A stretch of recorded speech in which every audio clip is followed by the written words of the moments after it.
I'm Ian Rappaport, Patriots beat writer for the Boston Herald, along with Patriots columnist Karen Garrigan.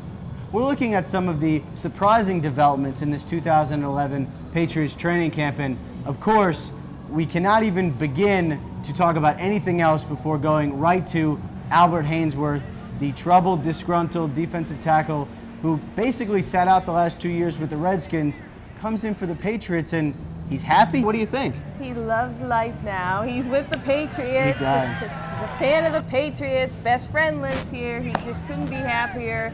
But you know, putting all that aside, if Bill Belichick can somehow get this guy to play like he did when he was a Tennessee Titan, when he was the absolute best defensive lineman in the league, the thing that caused him to get a $100 million contract, right. If he can be that guy or a reasonable facsimile, their defense will be light years better. This has been shrouded in secrecy a little bit, is the possible move to the 4-3, and it kind of goes a little bit with bringing Haynesworth over, and they put Jermaine Cunningham and Eric Moore at defensive ends.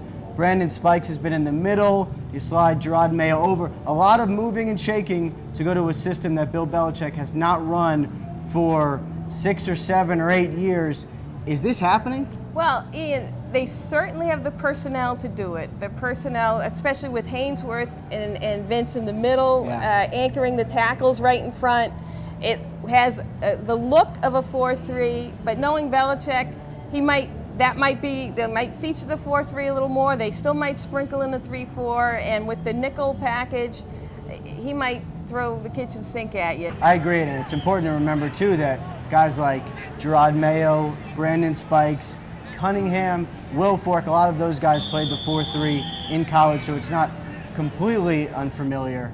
And of course, a total surprise, kind of, is Chad Ochocinco coming. You know, he's been. What do you mean? He's been lusting to come here. He's been dying to come here, tweeting at Boston reporters like myself and just begging to come here. Begging reporters to come. Now that he's here, he looks like he's getting along with Tom Brady. He's learning his hand signals. He's catching the ball at practice.